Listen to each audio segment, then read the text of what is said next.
Yun, magandang umaga mga ka-farmers. Kumusta kayo dyan? I-update ko kayo sa ating alagang manok na RTL dito sa probinsya. Yung alaga nating kahit konti lang, basta may mapagkukunan tayo ng ating pagkain, libre na yun. Ah, Ito yung alaga natin. Tara, puntahan natin. Tara mga ka-farmers, let's go.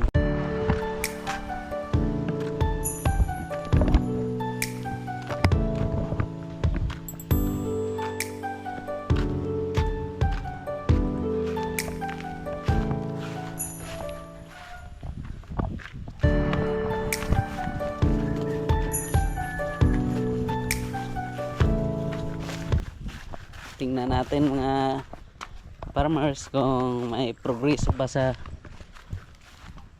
sa katawan nila, o sabi ko sa inyo kung anong magandang balita.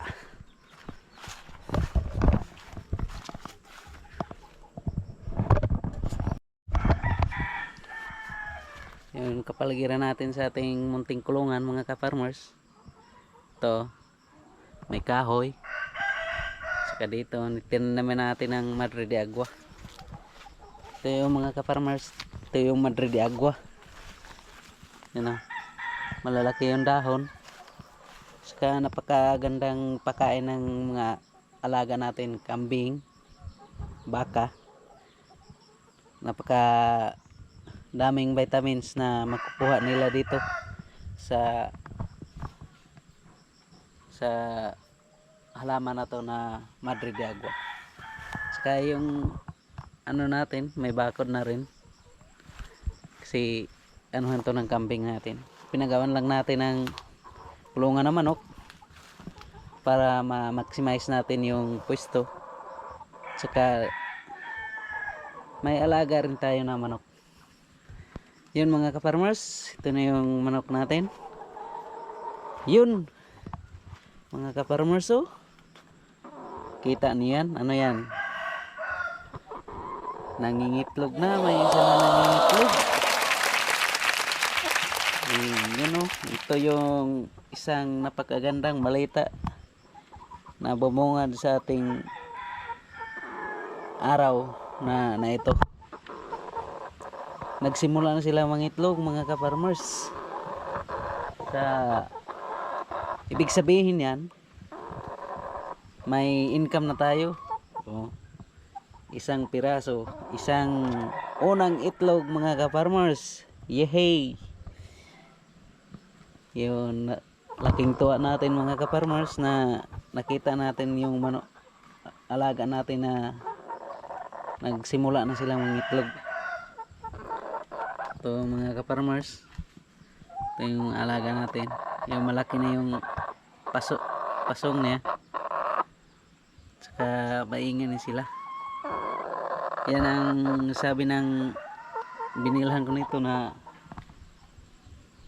pag ganyan daw yung behavior ng manok, yung yan, parang ganito, kakakak na, kakak tawag dito sa amin.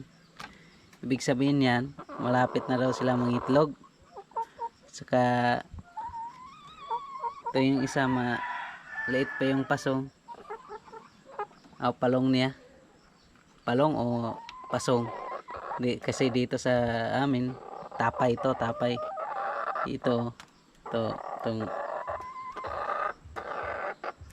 pag mapula na at saka malaki na yung yung palong na gano, yung pilay na napilay sa amin dito sa Bisaya, ang napilay ko alam mo sa Tagalog ano yan. Ibig sabihin yan, malapit na daw sila mangitlog mga ka-farmers. Ito yung sinabi na palatandaan na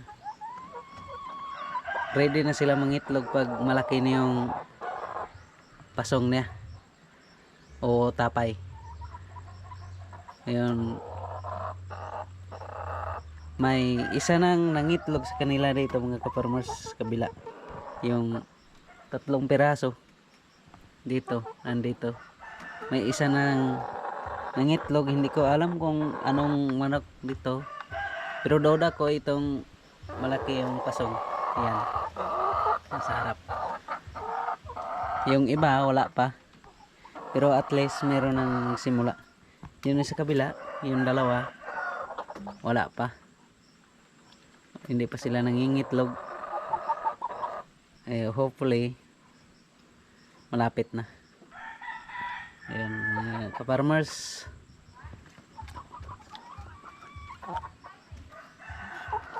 Ito muna yung update ko dito sa ating munting alagang manok na may itlog na unang itlog na lumabas sa kanila.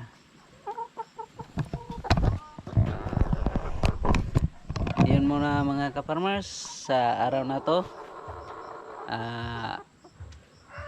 Pagpalain sana tayo ng poong may kapal tayong lahat at i-bless tayo sa ating mga gawain araw-araw. Yun muna mga ka-farmers. Salamat sa inyong panonood at God bless.